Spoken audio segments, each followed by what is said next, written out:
Alfa kursun 3-cü bərnaməsinə xoş gəlibsiniz.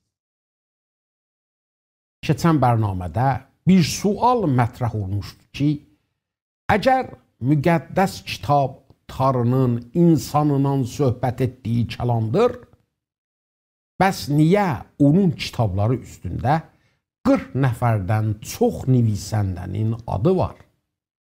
Nəhayət bu müqəddəs kitabı kim yazıb? Bu nivisəndələr yoxsa Tanrı pərverdigar özü? Gəlin görək müqəddəs kitab özü bu barədə nə deyir? Pulos Xəvari Timotausa yazdığı 2-ci məktubunda belə deyir. Bütün müqəddəs yazılar Tanrının ilhamlamasıdır və təlim, tənbih, yola gətirmək və salihlikdə tərbiyə tapmaq üçün faydalıdır. Elə ki, Tanrının adamı kamil və hər yaxşı iş üçün təchiz olsun. Pulos bu barədə bu həqiqəti açıqlayır. Bütün müqəddəs yazılar Tanrı tərəfindən ilham olunub. Pulosun bu sözdən məqsədi nədir? Pulos aya istəyir bunu desin ki, bu nivisəndələr məsələn adi vəziyyətlərindən çıxıb xəlsə kimi bir vəziyyətə düşüblər və bu xəlsə aləmində qeyri-iradi bir şəkildə bunları yazıblar? Və ya bu ki, bu nivisəndələr məsələn Tanrının əlində tayp maşını kimi olublar və Tanrı nə istədiyini onların vəsiləsi ilə yazıb? Əlbəttə ki, yox. Müqəddəs kitabın dediyi ilham bunu deyir ki, Tanrı öz fikrini bu nivisəndələrin fikrinə qoyur və onlar bu fikri öz ədəbi və yazı üslubu ilə yazırlar. Buna görədir də ki, bu kitabların ədəbi üslubu bir-biri ilə fərq edir. Əgər məsələn Yuhannanın yazdıqlarını Pulosun yazdıqları ilə müqayisə edəsiniz, görərsiniz ki, Pulosun istifadə etdiyi kəlmələr Yuhannanınkindən daha da çoxdur. Bu aydınca göstərir ki, Pulosun savadı Yuhannadan daha da çox imiş. Amma əgər Yuhannanın yazdığı İncilin ilk 18 ayəsinə baxsaq, görərik ki, Tanrı barədə gələn mətləblər müqəddəs kitabın heç yerində bu qədər dərin mənalı gəlməyib. Tanrı öz fikrini bu nivisəndələrin fikrinə qoyub və onlar Tanrının fikirlərini insan dili və üslubu ilə yazıblar. Bu yazarlar bu kitabları yazarkən bilirlər ki, bu fikir onların özlərinin yox, Tanrının fikridir. Ona görə də Ətiq Əhdə baxarkən bu nivisəndələr Tanrının ilhamı altında danışanda sözlərini görürük ki, belə başlayırlar. Tanrı buyurur. Yəni bu ki, bu söz və pəyam Tanrının söz və pəyamıdır. İlham mətləbi Petros Xəvarinin yazdığı 2-ci məktubda bizə daha da açıqlanır. Bu məktubun 1-ci fəsil 20-ci və 21-ci ayələrində görürük ki, Petros belə deyir. Lakin hər şeydən əvvəl bunu bilin ki, müqəddəs yazıda olan heç bir nəbilik, heç bir zaman insan iradəsi ilə edilməyib. Amma insanlar müqəddəs ruh tərəfindən hərəkətə gəldilər və Tanrıdan danışdılar. Burada Petros deyir ki, müqəddəs ruh nivisəndələrin fikrini ilhamladıb və onların fikrini hərəkətə gətirib. Hərəkətə gətirib sözü ki, Yunani dilində ferromeneo sözüdür, dəhənzçilikdə işlədilən bir sözdür. Biz bu sözə Cədid Əhdin ancaq başqa bir yerində rastlaşırıq. Həvarilərin İşləri kitabının 27-ci fəslində.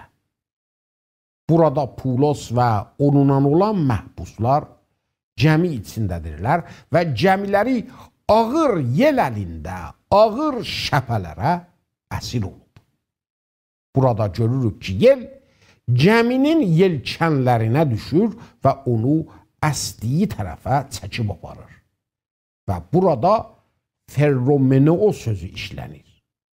Petros balıq ovçusu idi və bu sözlə gündəlik işində çox da tanış idi. Və burada bizə deyir ki, Tanrının ilham işi də belədir. Müqəddəs ruh nivisəndələrin fikir yelkənlərinə düşür və onların fikirlərini özü əsdiyi tərəfə çəkir.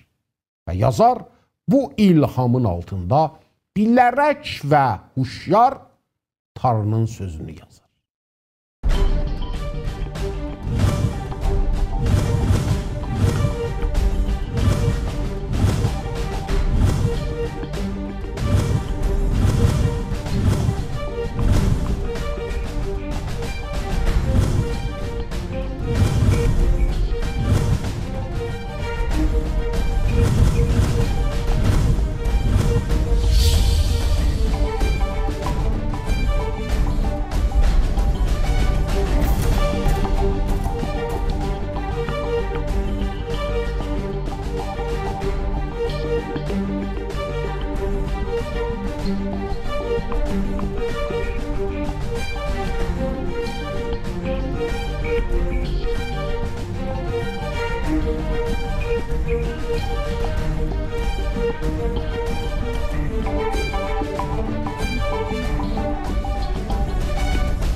Hətmən bu sözümü xatırlayırsınız ki, sizə demişdim, müqəddəs kitabın dili insan dilidir və buna görə də məhdudiyyətləri var.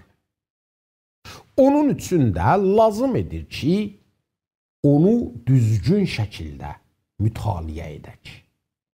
Çünki əgər düzgün şəkildə mütaliə etməyək, səhv başa düşəcəyik. Belə etməsək, ondan aldığımız məna və məhfum səhv olacaq.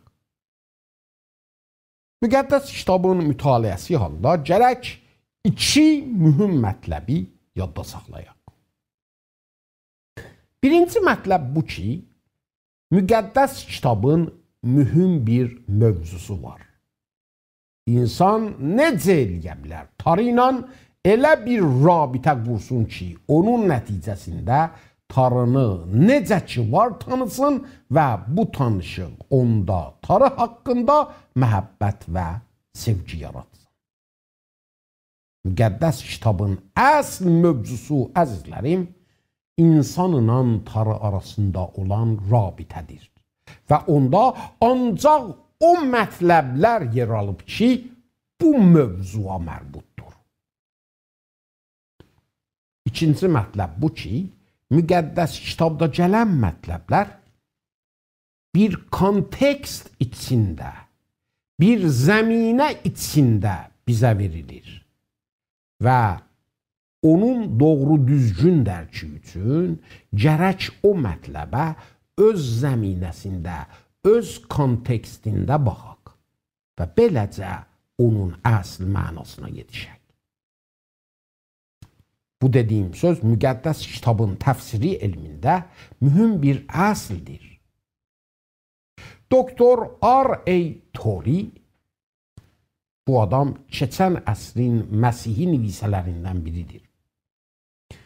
Bu adam müqəddəs kitabın təfsiri barədə çox əla bir kitab yazıb və onda müqəddəs kitabın təfsiri barədə bir neçə əslə işarə edib ki, onlardan bir neçəsini burada qısa bir şəkildə istəyirəm işarə edim. Müqəddəs kitabın təfsirində birinci əsl budur ki, sizin amacınız bu olsun ki, Tanrının nə demək istədiyini anlayasınız. Çox zamanlar insanlar müqəddəs kitabı oxuyanda daha çoxu bunun dalıncadırlar ki, eşitmək istədikləri sözləri Tanrının ağzından çıxarsınlar. İkinci əsl budur ki, çalışın oxuduğunuz mətn müqəddəs kitabdan dəqiq bir tərcümə olsun. Üçüncü əsl budur ki, oxuduğunuz mətndə görün mətnin özü nə sözlər üstündə təkid edir. Dördüncü əsl bu ki, mətnin sözlərindən elə o cür ki, mətnin özü onları işlədir, istifadə edin.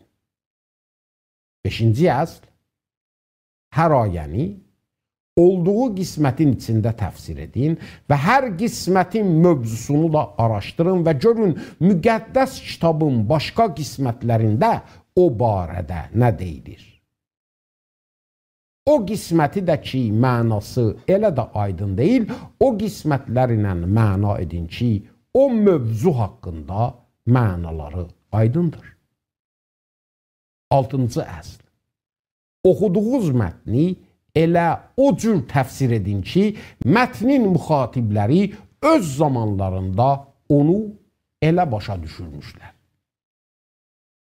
Yedinci əsl, şeiri şeir kimi, rəvayəti də rəvayət kimi təfsir edin.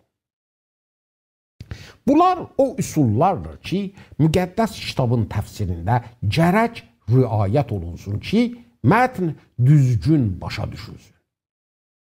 Bu mətləbi də yaddan çıxartmayaq ki, müqəddəs kitabın lap əla təfsir edəni müqəddəs ruhun özüdür ki, bu mətni o nivisəndələrə ilham edib. Qoyun sizə təfsir haqqında bir məsəl çəkim.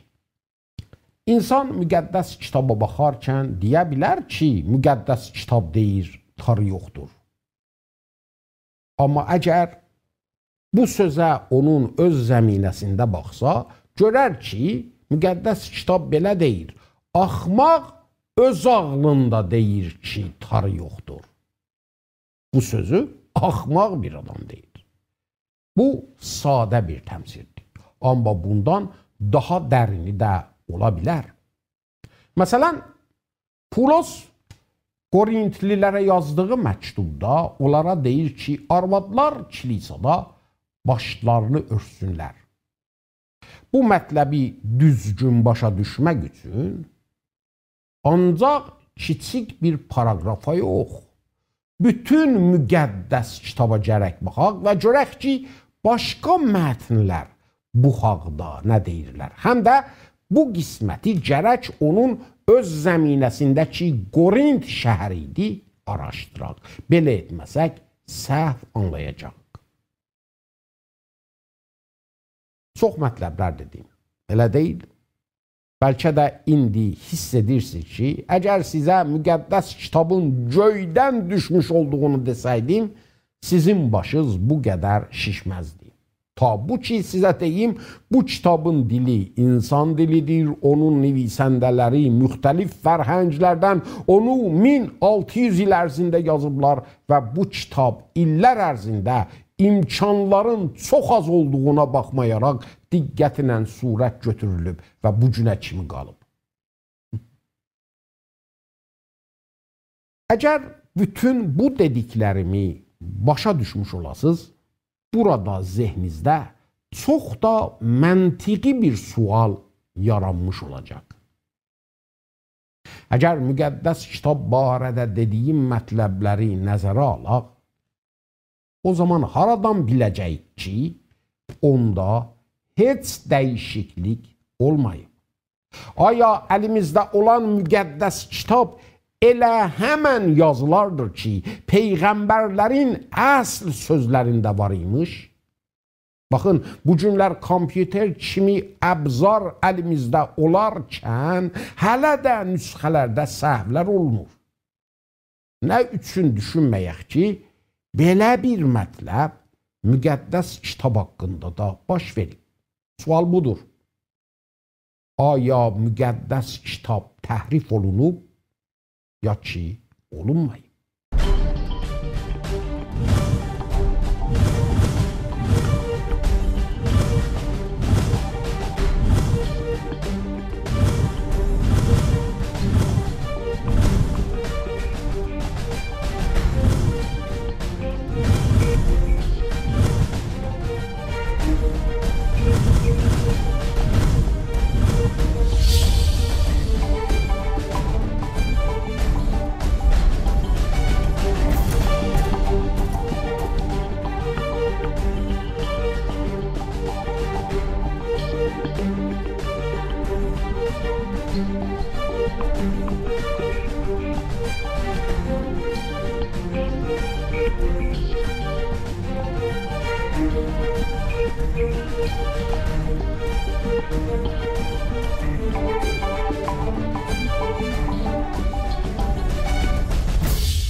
Bu sual çox da məntiqli bir sualdır.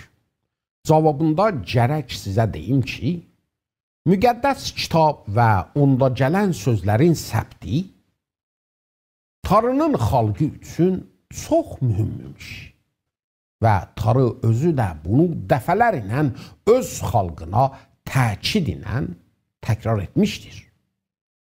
Tanrı daim xalqına sifariş edirdi ki, onun sözünü bir xəzinə kimi qəlblərinin lövhələrinə yazsınlar. Müqəddəs kitabın səbt olmasının əvvəlindən elə bir də seçmə və sadiq adamlar varmış ki, bütün ömürlərini buna həsr etsinlər ki, Tanrının sözünü dəqiq bir şəkildə səbt edib, ondan dəqiq surətlər saxlasınlar. Bu adamlara katib deyilirdi və işləri bu idi ki, müqəddəs kitabın sözlərini dəqiq bir şəkildə dəridən düzəlmiş tumarlar üstündə yazsınlar və onları hər ziyandan qorusunlar. Lap qədim nüsxə ki, müqəddəs kitabın əti qəhdindən indi əlimizdə var, Ölü Dəhənzin tumarları adında məşhurdur ki, onların tarixi 250 il miladdan qabağa çatır. Bu tumarlar 1947 ilində təsadüfi bir şəkildə bir çoban vəsiləsi ilə Ölü Dəhənzin ətrafında olan mağaralarda tapıldı. Bu tumarlarda təqribən bütün əti qəhdən mətnlər var.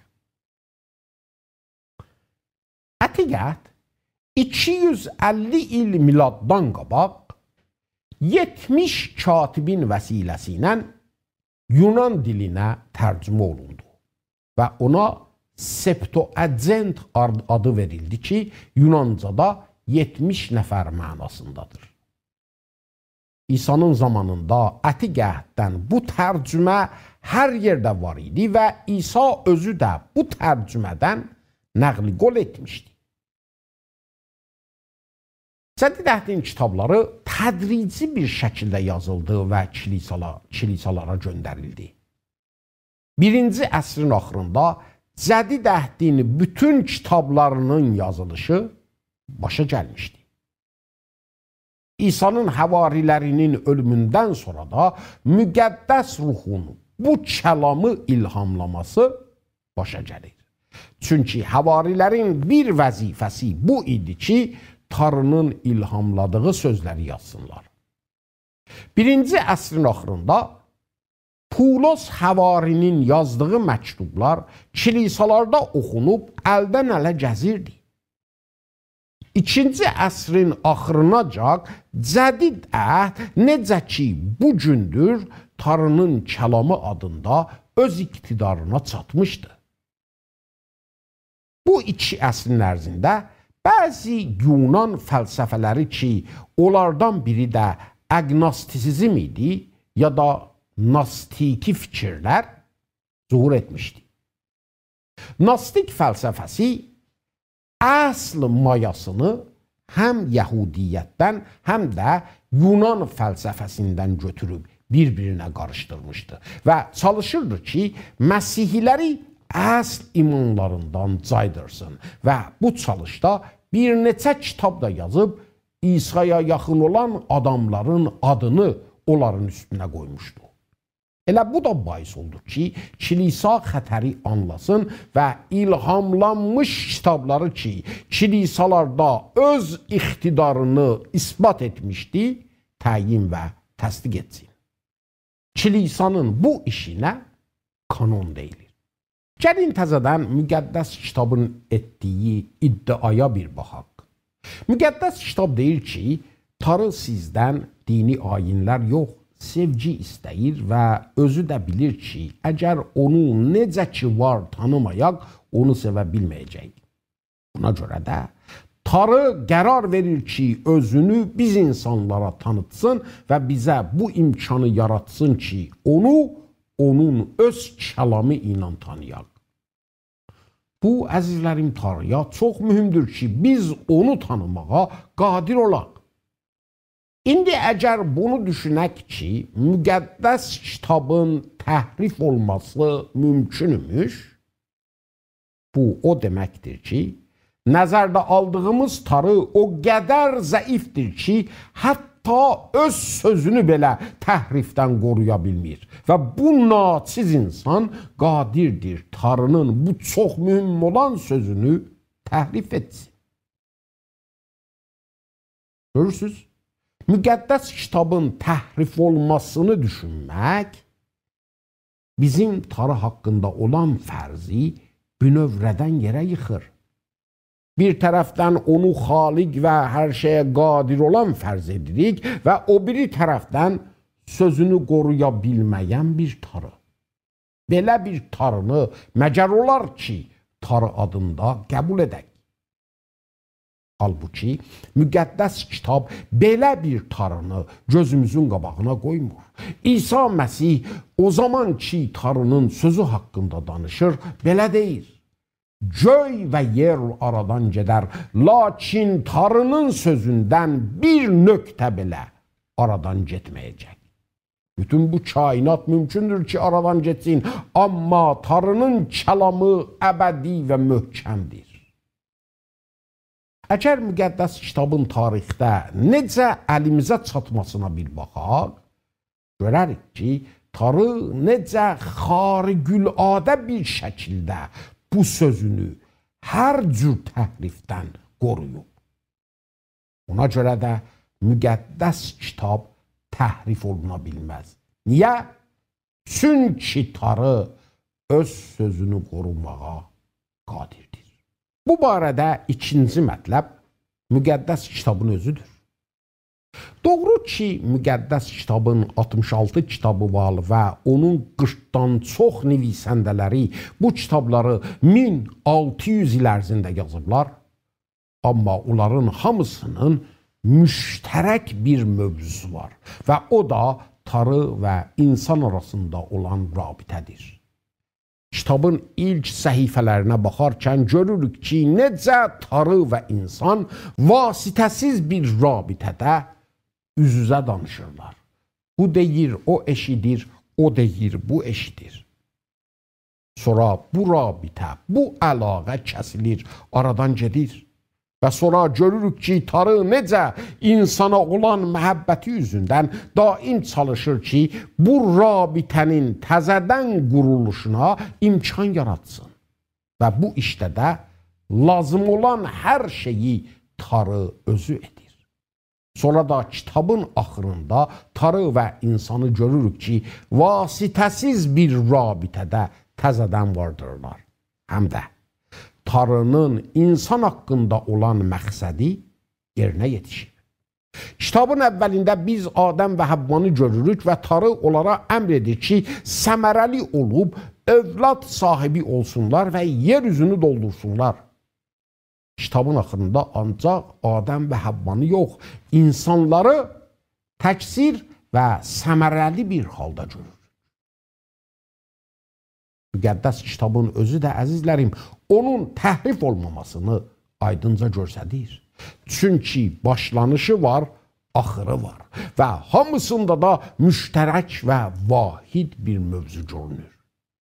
Başqa bir sözlə, müqəddəs kitab zəncir kimi bir-birinə bağlıdır. Hər cür təhrif, hər cür dəyişiklik bais olar ki, bu zəncir qırılsın. Halbuki müqəddəs kitaba baxanda onun mühüm və vahid mövzusunu aydınca onun hər yerində görürük. Müqəddəs kitabın təhrif oluna bilməsi barədə üçüncü mətləbim elmi yoldur. Qoyun elm haqqında sizə mühüm bir mətləbi xatırladım.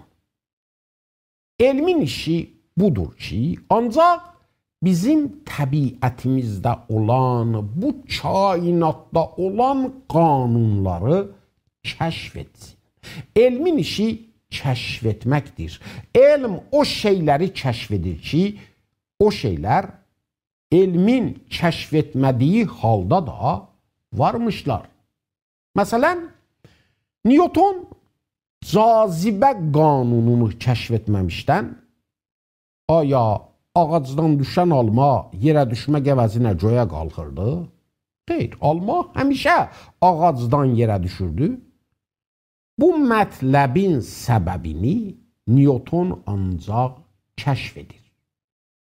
Buna görədir də ki, Einstein bu dib, dərin və nəhayətsiz fəzaya baxarkən deyir ki, vəhm bütün vücuduna hakim olur və özü ilə düşünür ki, məgər olar ki, müşahidə etdiyi bu qədər dəqiq qanunlar təsadüfən yaradılmış olsun. Görürsünüz əzizlərim, elm nə qədər çox pişrəft edir, o qədər də çox bu yaradılışın bir xaliqi olmasına işarə edir. İndi gəlin elmi yola gedək. Baxın, elmi yol belədir. Müşahidə, fərziyyə qurmaq, yoxlamaq, yəni imtihana çəkmək, sonrası da elmi əsl. Yəni bu ki, biz əvvəl bir mətləbi müşahidə edirik. Müşahidəmiz üstündə bir fərziyyə qoyuruq. Bu fərziyyəmizi kifayətcə hər səviyyədə yoxlayıb imtihan edirik və nəticəsi əgər etdiyimiz fərziyyəni sübut etsə, bizim üçün elmi əsl olur. Məsələn, görürük ki, su qaynayır. Bu müşahidəyə dayanaraq bir fərziyyə yaradırıq. Su hərarət üstündə qaynar hala düşür. Bir çaynik su götürürük, gedirik müxtəlif yerlərdə onu hərarət üstündə qoyuruq. Məsələn, od üstündə. Və bu fərziyyəni müxtəlif yerlərdə əməli bir şəkildə imtihana çəkirik. Əgər fərziyyəmiz düz çıxsa, o zaman biz əsli elmə yetişmişik ki, su barədə və onun qaynar hala düşməsi barədə əsli elm budur. Su dəhənc qırağındakı irtifa 0 dərəcəsindədir. 100 dərəcə hərarətdə qaynar hala düşər. Qoyun müqəddəs kitabı da belə yoxlayaq. Onun ilk səhifələri xilqətdən danışır ki, onun yoxlaması elə də rahat deyil. Sonrası onun tarixi vaqiələrində görürük ki, laboratuvara aparıb yoxlamaq olmaz. Gərçi müqəddəs kitabda adları gələn bütün yerlər indi bastanşünasi elminin kəşfiyyatları ilə müşəxəs olub və doğru olması sübut olunub. Amma görürük ki, bu tarixi vaqiələri eləyə bilmərik imtihana çəkək. Bəs axı müqəddəs kitabın harasını, nəyini imtihana çəkmək olar? Tanrının müqəddəs kitabda etdiyi işləri ki, laboratuvarda imtihana çəkə bilmərik. Amma baxın, müqəddəs kitabın əsl mövzusu rabitədir. İnsanla Tanrı rabitəsi. Buna görə də müqəddəs kitab ancaq Tanrıdan söhbət etmir, insandan da söhbət edir və insan barəsində dediyi sözü əlbəttə ki, imtihan edə bilərik. Müqəddəs kitabda sən və mənim haqqımda nə deyir? Bunu deyir ki, biz Tanrının şəkil və surətində yaranmışıq və Tanrı onunla olan rabitəmizdə bizdən sevgi tələb edir. Bu rabitə çox təəssüf ki, insanın azad iradəsi ilə kəsildi, aradan getdi. Və insan bir vəziyyətə düşdü ki, Tanrının insan üçün istədiyi o vəziyyət deyildi. Bu vəziyyət özünü bir mərəz kimi göstərir və Tanrı deyir ki, mən bu naxoşluğun nə olduğunu bilirəm, onun əlacını da bilirəm. Buna görə də bu naxoşluqda olanda bu əlacdan istifadə edə bilərsən. Bəli, bu naxoşluqda olanda bu əlacdan həm sən, həm mən istifadə edə bilərik. Əgər toxtadıq, demək, müqəddəs kitabın bu barədə dediyi söz doğrudur. Əgər toxtamadıq, bəs bunun dediyi bu söz doğru deyil. Yadınızdadır, dedim ki, müqəddəs kitab zəncir kimi bir-birinə bağlıdır. Müqəddəs kitab zəncir kimi bir-birinə bağlı olduğu üçün, əgər bunda gələn mətləblərin birinin doğru olduğunu sübut etsək, demək, onda gələn mətləblərin hamısı doğrudur. Çünki bunlar bir-birlərinə bağlıdırlar. Eləcə də, əgər bunda gələn mətləblərin birinin səhv olduğunu sübut etsək, onda gələn mətləblərin hamısı sual altına gedir. Mən sizə müqəddəs kitabda Tanrının dediyi naxoşluqdan və onu yaxşıladan dərmandan danışdım. İndi milyonlar adam var ki, müqəddəs kitabın dediyi bu dərmandan istifadə ediblər və əsir olduğu o təhlükəli mərəzdən şəfa tapıblar ki, mən özüm də onlardan biriyəm. O zaman ki, müqəddəs kitabı oxudum və düçar olduğum mərəz barədə Tanrının dediyi sözü eşitdim və onun tövsiyə etdiyi əlacdan istifadə etdim, əsir olduğum mərəz əlindən qurtardım. Nədən qurtardığımı bilirəm? Çünki o mərəzin bütün əlamətləri məndən məhv oldu. Əsir olduğum pis adətlər, qorxu, depresyon, ümidsizlik, yava-yava işlərin əncam verməsi və bu dünyada mənim kimi adamlar cürbəcür irqlərdən, cürbəcür mədəniyyətlərdən, cürbəcür xalqlardan çoxdurlar ki, onlar da bu vəziyyətdə olarkən Tanrının dediyi əlacdan istifadə edib bu mərəz əlindən qurtarıblar. Və bu həqiqi, bu doğru bir təcrübədir. Bu vaqei bir təcrübədir. Və müqəddəs kitabın həqiqət olduğunu, həm də həqiqəti mütləq olduğunu göstərir. Biz insanlar adət etmişik ki, nisbi həqiqət ilə yaşayaq. Amma müqəddəs kitab həqiqəti mütləqdir. Bilirsiniz, həqiqəti mütləq nədir? O həqiqət ki, hər yerdə, hər zamanda, hər camiyə və xalq arasında hamı üçün bir mizanda həqiqəti var. Amma bizim dövranımız nisbi həqiqət ilə yaşayır. Sənin nəzərinə həqiqət olan, mümkündür mənim üçün həqiqət olmasın. Amma Tanrının dediyi söz, əzizlərim, həqiqəti mütləqdir və belə də olmalıdır. Çünki Tanrı özü həqiqəti mütləqdir.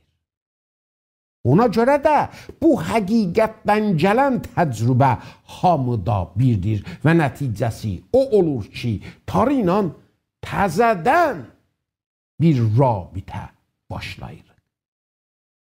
Və bunu rahatca imtihan və təcrübə etmək olar. Doğru ki, mən Nuhun zamanında gələn tufanı laboratuvarda imtihan edə bilmərəm. Amma özümü necə? Özümü ki edə bilərəm. Amma bilirsiniz, bu barədə lap çəkici mətləb nədir? İnsanlar bu işi etmirlər.